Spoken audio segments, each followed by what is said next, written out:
warahmatullahi wabarakatuh. Yang kami hormati Ibu Mela Nurdiali selaku dosen pengampu mata kuliah akuntansi pemerintahan, juga teman-teman yang kami banggakan. Pada kesempatan kali ini, izinkan kami untuk mempresentasikan hasil dari diskusi yang telah kami lakukan mengenai keuangan negara. Sebelum berlanjut ke pembahasan materi, izinkan kami untuk memperkenalkan diri terlebih dahulu. Saya sendiri, Adinda Ayu Pramadita. Saya Ina Salsabila. Saya Putri Rahmadini. Baik, kita langsung berlanjut ke pembahasan materi yang pertama terkait dengan pertanggungjawaban atas pelaksanaan APBN. Seperti yang kita ketahui, pemerintah merupakan lembaga yang memiliki wewenang untuk mengatur, mengelola, serta menjalankan kebijakan dalam suatu wilayah maupun negara. Pemerintah sebagai penyelenggara tentunya perlu memiliki tata kelola yang baik, di mana tata kelola tersebut memiliki akuntabilitas yang menjadi aspek pentingnya. Nah, pemerintah sendiri tidak bertujuan untuk mencari profit, sehingga laporan keuangan yang disusun oleh pemerintah tidak memiliki laporan keuangan laba rugi. Namun, meskipun demikian, pemerintah perlu memiliki laporan pertanggungjawaban kepada masyarakat. Untuk pertanggungjawabannya sendiri terdapat dua jenis, yakni pertama yakni akuntabilitas keuangan dan juga akuntabilitas kinerja. Nah, yang pertama terkait dengan akuntabilitas keuangan. Akuntabilitas keuangan sendiri merupakan pertanggungjawaban terkait dengan pengelolaan keuangan, dimulai dari penerimaan, penyimpanan, hingga pengeluaran uang. Nah, akuntabilitas keuangan juga harus mencakup ketaatan terhadap peraturan perundang-undangan. Yang kedua terkait dengan akuntabilitas kinerja. Akuntabilitas kinerja sendiri yakni kewajiban pemerintah untuk mempertanggungjawabkan keberhasilan ataupun kegagalan program dan kegiatan yang sudah dilaksanakan sebelumnya. Dari penjelasan yang sudah disampaikan dapat diketahui bahwasanya pemerintah tidak hanya bertanggung jawab atas keuangan yang dipungut dari masyarakat, tetapi juga harus bertanggung jawab bagaimana uang tersebut digunakan. Pertanggungjawaban yang dilakukan oleh pemerintah itu sejalan dengan teori keagenan, di mana pemerintah ini menjadi agen dari rakyat. Rakyat sendiri diwakili oleh DPR. Nah, seperti yang kita ketahui, sumber pendanaan pemerintah itu berasal dari masyarakat, dimulai dari pajak, retribusi, hingga hibah. Nah, pemerintah ini berhak untuk memungut, mengelola, mencatat, hingga melaporkan sumber pendanaan yang diterima kepada rakyat. Rakyat ini, seperti yang tadi sudah disampaikan, diwakili oleh DPR. Nah, rencana terkait penggunaan uang tercatat dalam Undang-Undang APBN. Jadi sebelum pemerintah menggunakan uang yang diterima dari masyarakat, pemerintah perlu menganggarkan bagaimana ataupun untuk apa uang itu digunakan dalam APBN. Adapun siklus ataupun hubungan antara rakyat dan juga pemerintah dapat dilihat dalam eh, skema tersebut, di mana rakyat memberikan undang-undang ataupun lembaga perwakilan eh, memutuskan undang-undang, dan juga pemerintah memberikan rencana anggaran dari pendanaan yang diterima dari masyarakat. Selain itu, atas pendanaan yang digunakan untuk pelaksanaan program kerja maupun kegiatan yang dilakukan oleh pemerintah dibuat dalam bentuk laporan keuangan. Nah, seperti yang tadi sudah disampaikan, dimulai dari bagaimana uang tersebut diterima, lalu dicatat, hingga bagaimana uang tersebut digunakan, di mana akuntansi, pelaporan, hingga auditing itu mencerminkan akuntabilitas pemerintah. Laporan keuangan yang disusun oleh pemerintah sekurang-kurangnya harus terdiri dari laporan realisasi anggaran, neraca, laporan arus kas, dan juga CALK. Nah, laporan realisasi anggaran sendiri terbagi menjadi dua, ada ikhtisar kinerja dan juga ikhtisar lain. Begitu pula dengan laporan realisasi anggaran, neraca juga terbagi menjadi dua, ada ikhtisar ada ikhtisar BUMN atau BUMD dan juga ikhtisar lain. Seperti yang tadi sudah disampaikan, karena pemerintah ini tidak bertujuan untuk mencari profit, tetapi untuk memberikan eh, memberikan kebijakan kepada pemerintah kepada masyarakat, mohon maaf, dan juga melayani masyarakat sehingga laporan pertanggungjawaban yang disusun oleh pemerintah tidak memiliki laporan laba rugi.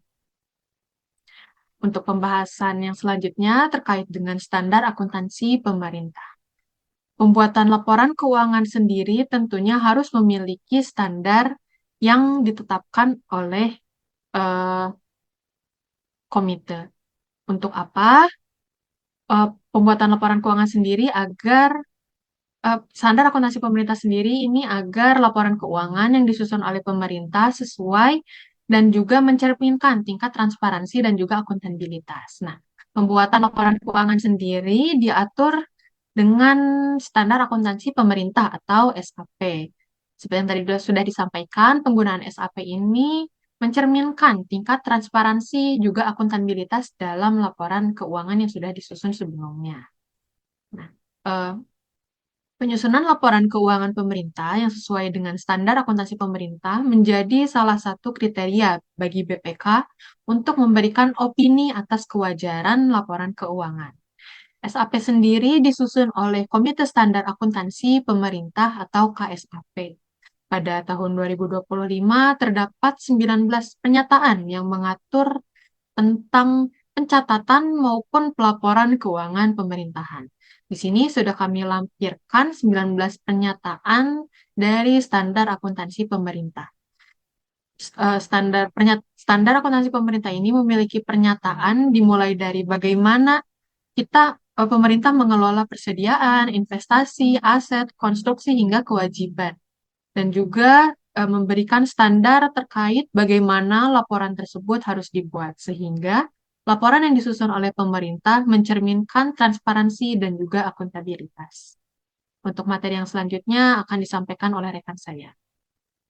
Baik, selanjutnya yaitu mengenai sistem akuntansi pemerintahan. Nah, sistem akuntansi untuk pemerintah ini berbeda dengan sistem akuntansi untuk entitas komersial, di mana sistem akuntansi untuk pemerintah pusat ini ditetapkan oleh Menteri Keuangan, dan sistem akuntansi yang telah dibuat oleh Menteri Keuangan ini berlaku untuk seluruh kementerian negara atau lembaga yang ada di Indonesia. Berbeda dengan sistem akuntansi untuk pemerintah. Nah, sistem akuntansi untuk komersial ini biasanya ditetapkan oleh badan atau organisasi yang mengatur standar akuntansi di negara tersebut. Seperti halnya di Indonesia sendiri, standar akuntansi untuk perusahaan komersial itu ditetapkan oleh Ikatan Akuntan Indonesia atau yang biasa disebut dengan IAI melalui Dewan Standar Akuntansi Keuangan atau DSAK. Nah, akuntansi pemerintah ini pada dasarnya berfungsi untuk mencatat, mengelola, dan melaporkan penggunaan anggaran negara kepada masyarakat. Karena itu, setiap transaksi keuangan yang dicatat dalam akuntansi pemerintahan ini harus sesuai dengan perencanaan anggaran yang sudah ditetapkan. Adapun sistem akuntansi pemerintah ini memiliki tujuan utama. Yang pertama yaitu sistem akuntansi pemerintah dibuat untuk membuat dan juga menetapkan prosedur yang jelas kepada pihak-pihak yang terlibat di dalam pemerintahan, agar pihak-pihak yang terlibat di dalam pemerintahan ini mampu memahami tugas dan melaksanakan tanggung jawabnya. Kemudian tujuan yang kedua yaitu untuk mencegah atau meminimalisir penyelewengan dengan memastikan adanya pengendalian internal. Karena apabila pengendalian internal pemerintah baik, maka kita dapat mencegah atau meminimalisir penyelewengan penggunaan anggaran negara. Kemudian tujuan yang ketiga yaitu untuk menghasilkan laporan keuangan sebagai bentuk pertanggungjawaban pengelolaan keuangan. Selanjutnya, materi selanjutnya yaitu mengenai pemeriksaan atas pengelolaan dan tanggung jawab keuangan negara. Yang pertama yaitu ada lingkup pemeriksaan. Seperti yang kita tahu bahwasanya laporan pertanggungjawaban keuangan negara ini diperiksa oleh Badan Pemeriksa Keuangan atau yang biasa disebut dengan BPK. Nah, pada saat BPK memeriksa laporan pertanggungjawaban keuangan negara ini, BPK tersebut harus melakukan 3 pemeriksaan, yaitu yang pertama pemeriksaan keuangan, yang kedua pemeriksaan kinerja, dan yang ketiga yaitu pemeriksaan dengan tujuan tertentu. Yang pertama, pemeriksaan keuangan. Nah, pemeriksaan keuangan merupakan pemeriksaan atas laporan keuangan pemerintah dalam rangka pemberian opini oleh BPK atas kewajaran penyajian laporan keuangan. Nah, pada saat BPK memberikan opini atas penyajian laporan keuangan pemerintah ini, terdapat 4 kriteria untuk pemberian opini tersebut. Kriteria yang pertama yaitu kesesuaian dengan standar akuntansi pemerintahan. Laporan keuangan pemerintah ini harus sesuai dengan standar akuntansi pemerintahan yang telah ditetapkan. Kemudian yang kedua yaitu kecukupan pengungkapan. Yang ketiga merupakan kepatuhan terhadap peraturan perundang-undangan. Dan yang keempat yaitu efektivitas sistem pengendalian intern. Nah, setelah BPK melakukan pemeriksaan atas laporan keuangan pemerintah, selanjutnya BPK memberikan opini untuk kewajaran penyajian laporan keuangan pemerintah. Adapun untuk opininya sendiri terdapat 4 jenis. Yang pertama yaitu opini wajar tanpa pengecualian, yang kedua yaitu opini wajar dengan pengecualian, yang ketiga yaitu opini tidak wajar, dan yang keempat yaitu pernyataan menolak memberikan opini. Pemeriksaan yang kedua yaitu mengenai pemeriksaan kinerja. Nah, pemeriksaan kinerja ini itu merupakan pemeriksaan atas aspek ekonomi, efisiensi, serta aspek efektivitas. Untuk aspek ekonomi sendiri, itu berkaitan dengan sejauh mana pemerintah bisa memperoleh sumber dayanya dengan biaya yang paling rendah tetapi dengan kualitas dan kuantitasnya yang terbaik. Kemudian untuk aspek efisiensi ini berhubungan dengan apakah penggunaan sumber daya yang digunakan oleh pemerintah ini dilakukan secara optimal dan tanpa pemborosan. Adapun untuk aspek efektivitas ini berkaitan dengan sejauh mana tujuan yang telah direncanakan oleh pemerintah telah tercapai, baik tercapainya dari segi keluaran atau output maupun dari segi dampaknya atau outcome. Pemeriksaan yang ketiga yaitu pemeriksaan dengan tujuan tertentu, di mana pemeriksaan dengan tujuan tertentu ini berbeda dengan pemeriksaan keuangan dan juga pemeriksaan kinerja. Pemeriksaan dengan tujuan tertentu ini biasanya berkaitan dengan hal-hal yang bersifat keuangan, pemeriksaan atas sistem pengendalian internal, dan juga pemeriksaan investigatif. Materi selanjutnya akan disampaikan oleh rekan saya. Baik, selanjutnya adalah pelaksanaan pemeriksaan. Seperti yang sudah dijelaskan tadi, bahwa lembaga yang berwenang untuk melakukan pemeriksaan atas laporan keuangan pemerintah adalah BPK atau Badan Pemeriksa Keuangan. Nah, di dalam UU nomor 15 tahun 2004 dan UU nomor 15 tahun 2006 secara tegas menetapkan bahwa penentuan objek pemeriksaan, perencanaan dan pelaksanaan perencanaan, penentuan waktu dan metode pemeriksaan, serta penyusunan dan penyajian laporan pemeriksaan itu dilakukan secara bebas dan mandiri oleh BPK. Kenapa hal ini sangat penting bagi BPK? Karena pada era sebelumnya, pemerintahan senantiasa berusaha mengandalkan kiprah dan ruang gerak BPK sehingga BPK tidak dapat menjalankan kewajibannya untuk memeriksa pengelolaan dan tanggung jawab keuangan negara secara optimal. Nah, di masa sebelum reformasi, BPK adalah lembaga yang kedudukannya itu di bawah kendali pemerintah. Nah, di masa itu, Presiden dapat saja memerintahkan atau melarang BPK untuk melakukan pemeriksaan agar citra pemerintah terangkat atau mencegah terungkapnya berbagai bentuk korupsi. Nah, sejak saat itu, maka dibuatlah aturan tentang kebebasan dan kemandirian. Nah, selanjutnya pemeriksaan itu tidak selalu dilakukan oleh BPK itu sendiri, karena dalam kondisi tertentu, berdasarkan ketentuan, BPK bisa saja minta bantuan dari akuntan publik, pengawas internal, dan tenaga ahli untuk melakukan pemeriksaan untuk atas nama BPK. Nah, pemeriksaan tersebut dilakukan oleh pihak lain, itu hasil pemeriksaannya tetap menjadi tanggung jawab BPK. Nah, di dalam pasal 5 UU nomor 15 tahun 2004 itu pemeriksaan dilaksanakan berdasarkan standar pemeriksaan. Nah, pemeriksaan BPK itu dilakukan secara independen, objektif, dan profesional berdasarkan standar pemeriksaan keuangan negara atau SKPN yang ditetapkan oleh BPK setelah berkonsultasi dengan pemerintah, akademisi, maupun praktisi. Selanjutnya adalah hasil pemeriksaan dan tindak lanjut.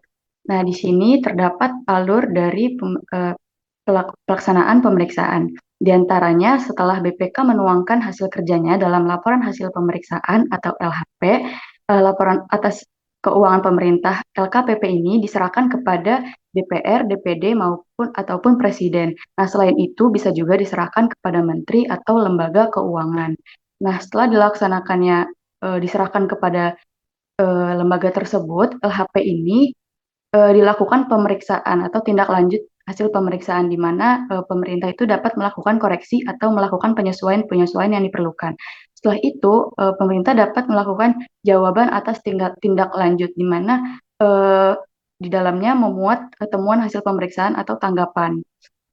Nah, setelah dilakukannya jawaban atas tindak lanjut, BPK memantau, menyusun, dan menyampaikan laporan pemantauan tindak lanjut hasil pemerintahan. Nah, LHP atas laporan keuangan pemerintah itu disebut dengan LKPD, itu diserahkan kepada DPRD dan gubernur atau bupati atau wali kota. Nah, pemeriksaan itu dilakukan setiap tahunnya. Nah, selanjutnya itu sebelum hasil pemeriksaan tersebut sebelum hasil pemeriksaan tersebut diberikan kepada DPR, DPD atau DPRD, BPK itu dilarang untuk mempublikasikan isi hasil pemeriksaan tersebut kepada pihak lain, termasuk kepada pemerintah maupun media massa. Setelah dilakukan pemeriksaan baru, setelah dilakukan publikasi baru boleh pemeriksaan tersebut dilarang, baru pemeriksaan tersebut boleh dipublikasikan. Next. Yang terakhir adalah pidana, sanksi, dan ganti rugi. Nah, dalam rangka akuntabilitas pengelolaan keuangan negara, pemimpin atau menteri lembaga selaku pengelola keuangan itu bertanggung jawab atas pelaksanaan kebijakan yang ditetapkan dalam UU APBN. Nah, dalam UU 17 tahun 2003 ditegaskan bahwa menteri pimpinan lembaga itu melakukan penyimpangan diantaranya pidana, sanksi, ganti rugi. Nah, menurut UU, anggota BPK itu dilarang memperlambat atau tidak melaporkan hasil pemeriksaan yang mengandung unsur pidana. Bila ketetapan ini dilanggar, hukumannya itu bisa jadi penjara paling singkat 3 tahun dan paling lama 10 tahun dengan denda paling sedikit 3 miliar rupiah atau paling banyak 10 miliar rupiah. Selanjutnya adalah pejabat wajib menindaklanjuti rekomendasi dalam hasil laporan pemeriksaan, memberikan jawaban atau penjelasan kepada BPK tentang tindak lanjut atas rekomendasi dalam laporan hasil pemeriksaan. Jawaban tersebut disampaikan kepada BPK selambat-lambatnya 60 hari setelah laporan hasil pemeriksaan diterima. Nah, BPK memantau pelaksanaan tindak lanjut hasil pemeriksaan tersebut sesuai dengan rekomendasi. Apabila tidak melaksanakan kewajiban tersebut, maka BPK dapat dikenai sanksi administratif sesuai dengan ketentuan perundang-undangan yang berlaku. Nah, terakhir adalah kerugian atau ganti rugi. Nah, ini bisa terjadi akibat dari perbuatan melawan hukum secara sengaja. Namun juga ini bisa terjadi karena kelalaian. Bila BPK menilai kerugian karena hanya kelalaian, maka itu bukan karena tujuan memperkaya diri sendiri, atau BPK minta pihak terperiksa untuk hanya mengganti kerugian tersebut dengan membayar uang yang harus dikembalikan kepada kas negara.